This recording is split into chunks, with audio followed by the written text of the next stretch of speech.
Sharma Pereira. And I'm Debbie Flint. And on 31 West today, we meet the writers of that fabulously funny sitcom, Red Dwarf. She's living proof that a nose job does improve your looks, and today we have our own profile of Cher's career in pop and on the big screen. And with our regular soap quiz with Chris Stacey, who has 3 slippery trivia teasers up his sleeve. Now, can you get too much of a good thing? Our producer thinks so. He's always described our Chris Stacey as a soapaholic. Now, finally, he's done something about Chris and his little problem. Hello. The 31 West producers said I was looking a bit peaky. They think I've been watching too many soaps. So they sent me to see a special soap doctor. Mr. Stacey? Here we go. Come in. You're not a real doctor. You're Dr Beverley from Neighbours. Doesn't that make me a real doctor? No. Sit down anyway. Thank you. See what we can do. Hi. Hi. What are you doing in Britain at the moment, then?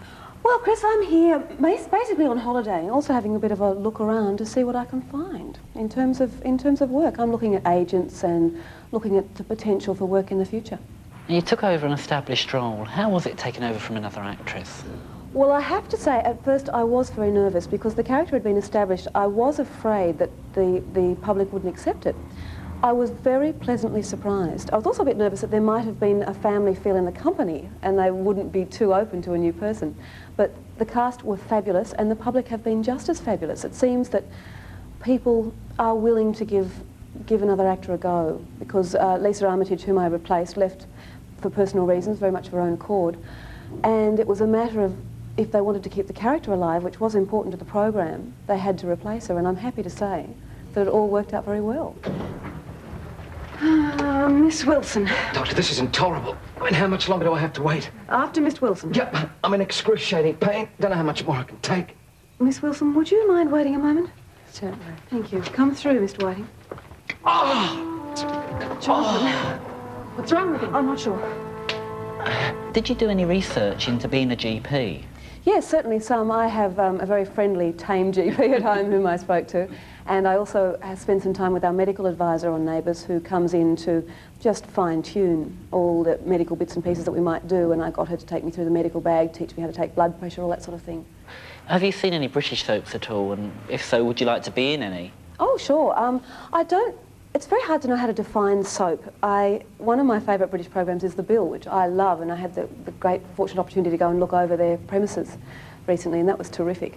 EastEnders I've seen a bit of, and I do enjoy very much, though I'm not hooked by any means. I don't tend to watch television a great deal.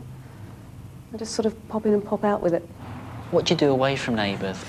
What's life like? Well, life's fabulous. I live in Melbourne's Dandenongs, which are like the mountains. We're about an hour's drive out of Melbourne Central.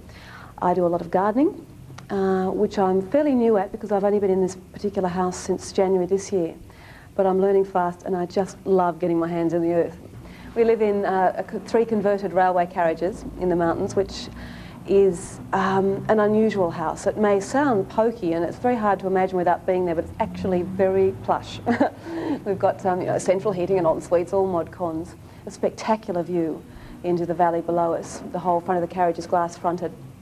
Built by my lover, who's also a Neighbours director, so it's yet another Neighbours romance. Keep it in the family. Yeah. Now, I've got to ask you, have you got any gossip for us? What's going to happen to Dr Beverley? What are you up to? Well, Dr Beverley has just got rid of that bloke that was chasing her. Ah, Jonathan Whiting, right. And so he's run off with the nurse, has he? Yes.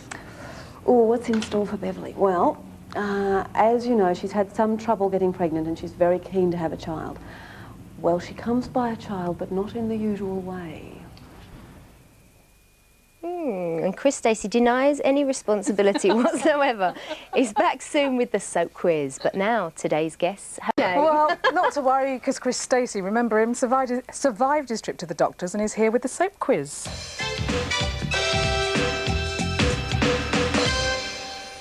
Hello, my favourite BSB soap is The Bold and the Beautiful, set in the glamorous world of one of America's top fashion houses. So this week I thought I'd test you on the soap with more suds than Persil. So push back your shoulder pads and get your pens ready.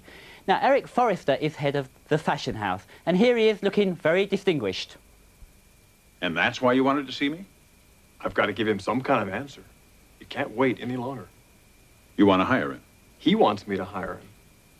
Does he know anything about our business? Nope. I think you better tell me about this fellow again. For my first question, I want you to tell me how many children Eric and Stephanie Forrester have. And I'll give you a clue. We haven't seen one of them yet. One of them who we always see, though, is Rugged Ridge, the playboy of The Bold and the Beautiful. No woman is safe from Ridge. Here's the boy wonder in action. It's a funny story. Well, not so funny when you think about it. One night a couple months ago, Caroline and I were in the garage of the Cafe Ruth, picking up our car. A couple of lowlifes tried to mug us. My God. Ridge, how come I never knew about this? Well, because luckily nothing happened. Recently, Ridge was out on a date with Caroline and they were held up by two robbers. And for question 2, I want to know who saved Ridge and Caroline from the robbers. In fact, Caroline hasn't been having a good time at all, and recently she had a very nasty experience when she was attacked. Here she is, talking to her lawyer. Okay, if I do what you say, and I tell the jury every ugly detail, will we get this man? Let's put it this way, Caroline. That's the only chance we have of getting him. Poor old Caroline. Things have to get better soon. For my last question, I want to know, who did Caroline almost marry? When you've got all the answers, stick them on a postcard and send them to me at Chris Stacey's Soap Quiz, P.O. Box 582, London SW15 6BN. That's Chris Stacey's Soap Quiz, P.O. Box 582, London SW15 6BN. And you could win a Bold and the Beautiful T-shirt. Bye. And if no one wins, he'll be wearing it next week. Still to come on 31 West, there's more from